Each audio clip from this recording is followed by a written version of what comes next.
Salut les gars, aujourd'hui je parle de 4 choses que je considère être manquantes dans le code de conduite des hommes aujourd'hui.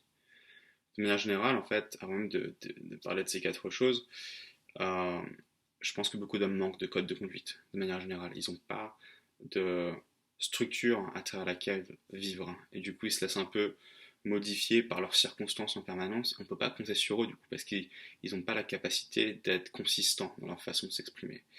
Et c'est un problème, parce que même si c'est important de savoir s'adapter, il est important d'avoir un code de conduite, de ne pas laisser nos circonstances nous changer de manière drastique, parce que sinon, du coup, on ne peut pas être efficace dans le monde, on ne peut pas compter sur nous en tant qu'homme.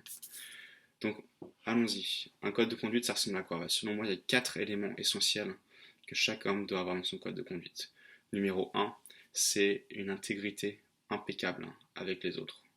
On vit dans un monde aujourd'hui où beaucoup de gens racontent beaucoup de choses mais ne suivent pas leurs mots, ne font pas ce qu'ils disent. Il y a beaucoup de gens qui sont toujours en retard, qui passent leur temps à annuler ou à changer les dates des rendez-vous. Et ça, c'est inacceptable parce que c'est une perte d'énergie. Quand vous parlez, vous commencez à déplacer de l'énergie, vous commencez à déplacer votre intention.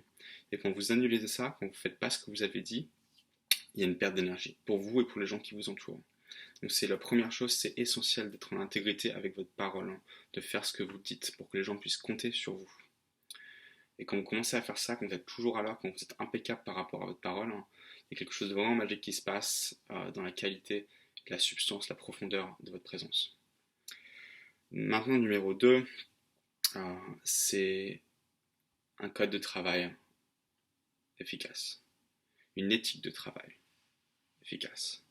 C'est un truc qui s'est perdu, l'éthique de travail. Le travail est souvent vu comme étant un truc négatif et beaucoup de gens n'ont pas une éthique de travail optimale, ne valorisent pas le travail. Et c'est terrible parce que le travail est nécessaire pour changer quoi que ce soit dans le monde. Donc en tant qu'homme, c'est votre responsabilité de vous créer une éthique de travail solide pour avoir la capacité d'aller là où vous voulez aller dans votre vie. C'est aussi simple que ça. Ça veut dire apprendre à aimer votre travail. Si vous n'aimez pas votre travail, changer de travail et faire un travail que vous aimez. Et avoir cette connexion entre votre travail et votre cœur. Vraiment y aller à 100% et investir ce qui est nécessaire. Travailler avec des gens et l'exprimer à travers votre éthique de travail, la, la puissance de votre détermination et de votre intégrité, encore une fois, dans ce cadre professionnel. Numéro 3, c'est le service. Beaucoup d'hommes pensent qu'à eux-mêmes. Ils pensent à leur intérêt personnel. C'est votre responsabilité en tant qu'homme d'être en service à votre communauté, à votre famille, à l'humanité de manière générale. Il est nécessaire d'arrêter de penser à vous et de commencer à vous réveiller aux responsabilités que vous avez en tant qu'être humain, en tant qu'homme. Vous avez des responsabilités de protéger la terre, de protéger vos communautés. C'est essentiel. Et en fait, c'est un cadeau immense de se réveiller au service parce que du coup, on arrête de se poser trop de questions, tout devient beaucoup plus simple. On a la capacité du coup de trouver de l'énergie pour être justement plus en intégrité, pour avoir une éthique de travail beaucoup plus importante parce que on est justement dans cette pratique où on comprend que tout ce code de conduite, toute cette rigidité entre guillemets, nous permet justement d'être là pour les autres. Et du coup, c'est une motivation qui n'a aucun égal. C'est une motivation, le service, qui surpasse largement euh, nos intérêts narcissiques. Et le quatrième, auquel je pense, c'est la discipline dans sa propre vie de manière générale. La discipline dans notre pratique pour prendre soin de nous-mêmes. Tout ce que je viens de citer, les 3 éléments que je viens de citer au-dessus, l'intégrité envers les gens, l'éthique de travail et le service, ce sont des choses qu'il est impossible de réaliser sans prendre soin de soi, sans avoir une discipline d'hygiène personnelle. Et c'est là où beaucoup de gens se perdent à travailler euh, énormément pour les autres, mais oublient de penser à eux-mêmes.